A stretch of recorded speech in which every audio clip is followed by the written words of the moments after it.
Gandhinagar Palaj gift city road પર school van પલટી હોવાની એક મોટી ઘટના સામે આવી છે। કેન્દ્રીય વિદ્યાલયની સ્કૂલ વાને પલટી મારી છે। સ્કૂલ વાનનું ટાયર ફાટી જતાની સાથે જ આ અકસ્માતની ઘટનાને અંજામ મળ્યો છે। સ્કૂલ વાન પલટાયા બાદ 15 જેટલા વિદ્યાર્થીઓ તેમાં ઘાયલ પણ થયા છે। આ ઘાયલ તમામ વિદ્યાર્થીઓને ગાંધીનગર સિવિલ હોસ્પિટલે સારવાર અર્થે ખસેડવામાં આવ્યા છે। આ વિગતો જે અત્યારે સામે આવી રહી છે, જેમાં એક સ્કૂલ વાન પલટી છે, જેની અંદર 16 થી વધારે વિદ્યાર્થીઓ સવાર હતા અને તેમને ઈજાઓ પણ પહોંચવા પામી છે। આ તમામ ઈજાગ્રસ્તોને હોસ્પિટલે સારવાર અર્થે ખસેડવામાં આવ્યા છે। મળતી વિગતો અનુસાર સ્કૂલ વાનનું ટાયર અચાનક ફાટી ગયું હતું અને ટાયર ફાટતાની સાથે જ આ અકસ્માતની ઘટનાને અંજામ મળ્યો છે અને આંકડાકીય વિગતો અત્યારે સામે આવી રહી છે। તે અંતર્ગત 15 જેટલા વિદ્યાર્થીઓ ઘાયલ થયા છે, જેમને સારવાર અર્થે ખસેડાયા છે। અને આજ મુદ્દે સંવાદદાતા હિરેન અમારી સાથે જોડાઈ ચૂક્યા છે। હિરેન, સ્કૂલ વાન પલટ્યા હોવાની આ ઘટના, જેમાં 15 થી વધારે વિદ્યાર્થીઓ ઘાયલ થયા છે, વિગતો શું?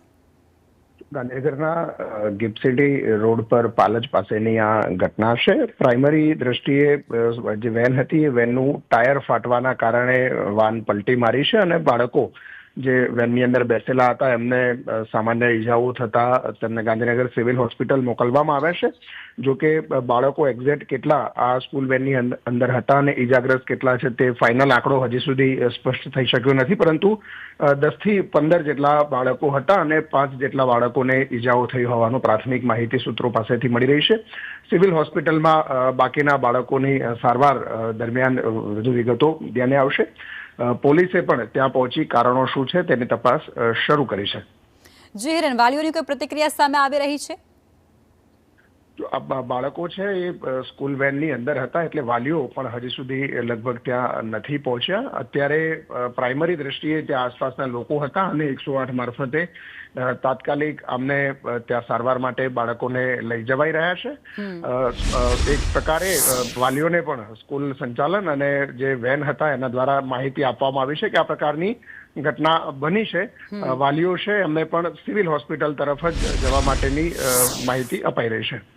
જી હિરેન, આ જે વાન છે તેની અંદર કેટલા વિદ્યાર્થીઓ બેઠેલા હતા અને શું આ આંકડો હજુ વધે તેવી શક્યતા છે ખરી કોઈ? તો પ્રાથમિક માહિતી જે મળી રહી છે તે અંતર્ગત 10 થી 15 જેટલા બાળકો આની અંદર હતા, એટલે અને સામાન્ય 5 થી 7 બાળકોને ઈજાઓ થઈ હોવાની માહિતી અત્યારે હાલ પ્રાઇમરીલી મળી રહી છે। એક સમયે 108 અને પોલીસ ત્યાં પહોંચે સ્પોટ પર, ત્યાર પછી વધુ વિગતો જાણી શકાશે। પ્રાથમિક માહિતી જે મળી રહી છે તે અંતર્ગત 5 થી 6 બાળકોને ઈજાઓ થઈ છે અને લગભગ 10 થી વધુ બાળકો આ સ્કૂલ વેનની અંદર સવાર હતા। કેન્દ્રીય વિદ્યાલયના બાળકો હતા અને જે કેન્દ્રીય વિદ્યાલય ગાંધીનગરમાં આવેલી છે ત્યાંથી પાલજ તરફ આ વેન જતી હતી, એટલે ગિફ્ટ સિટી તરફનો રસ્તો હતો અને ત્યાં ટાયર ફાટવાના કારણે આ દુર્ઘટના થઈ છે। હિરેન, આ સ્કૂલ વાનનો જે ચાલક હતો તેની કોઈ પ્રતિક્રિયા સામે આવી છે કે તેણે કોઈ નિવેદન આપ્યું છે ખરું? જો અત્યારે પ્રાઇમરી દુર્ઘટના થયા પછી તાત્કાલિક ધોરણે જે બાળકો છે અથવા તો જે પણ સ્કૂલના ચાલક છે તમામને સારવાર માટેની પ્રાથમિકતા અત્યારે આપવામાં આવી રહી છે।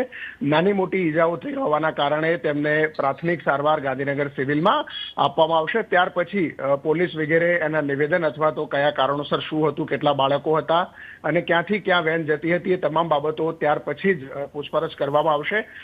તમામ અત્યારે પ્રાથમિકતા છે કે જે ઈજાગ્રસ્ત થયેલા છે તેમની સારવાર માટે ખસેડવા અને તેમને પ્રાથમિક સારવાર જે જરૂરી છે તે અપાવવી। બિલકુલ, આભાર હિરેન, આપ જોડાયા તે બદલ।